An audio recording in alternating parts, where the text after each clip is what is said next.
लेकर आए हैं। प्राचीन काल में किसी नगर में एक ब्राह्मण रहता था। ब्राह्मण के वासुदेव नाम का पुत्र था, जो बुरी संगत में फंसकर पाप करने लगा था।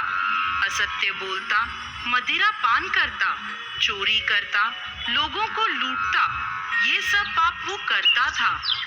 जब ब्राह्मण और उसके परिवार वालों को उसके इस पाप कर्म का पता चला, तो उन्होंने अपने पुत्र को घर से बाहर निकाल दिया। वो पश्चाताप करने दूसरे नगर में चला गया।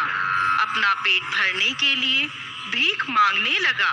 लेकिन जो पाप कर्म उसने किए थे, उसके फलस्वरूप उसके कोढ़ निकल आया। उसके शरीर के अंग गलने और सड़ने लगे। वो अत्यंत दुखी रहने लगा और नदी किनारे एक वृक्ष के नीचे अपनी कुटिया बनाकर उसमें रहने लगा। उसकी इस दशा पर तरस खाकर दया कर लोग उसे वहीं कुटिया में कुछ भिक्षा दे जाते। कोई खाने को दे जाता तो कोई पहनने को वस्त्र आदि दे जाया करता था, जिससे उसका गुजारा होने लगा। वो हर रोज नदी से जल भरकर लाता और कुटिया के पास मिट्टी में दबी एक शिला पर रख देता। ऐसा करते समय कुछ जल उसके मटके से उस शिला पर गिर जाया करता था। ऐसा उसके साथ हर रोज होता।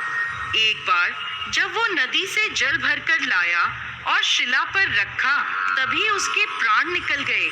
उसी समय यमदूत उसे ले जाने लगे।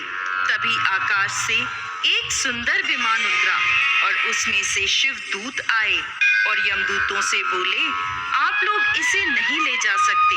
ये नर्क का नहीं बल्कि शिवलोक का अधिकारी है।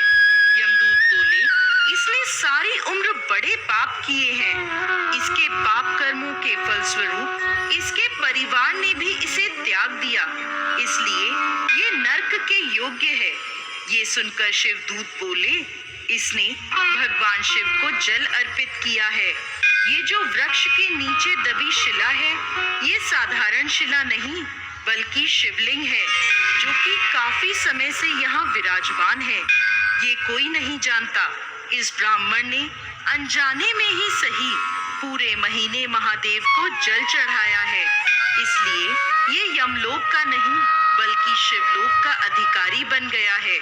ऐसा कहकर शिवदूत उसे विमान में बैठाकर शिवलोक ले गए। इस प्रकार दोस्तों, जो व्यक्ति महादेव को जल अर्पित करता है, भोलेनाथ के मंत्र ओम नमः शिवाय का जाप करता है, इस कथा को सुनता है और सुनाता है,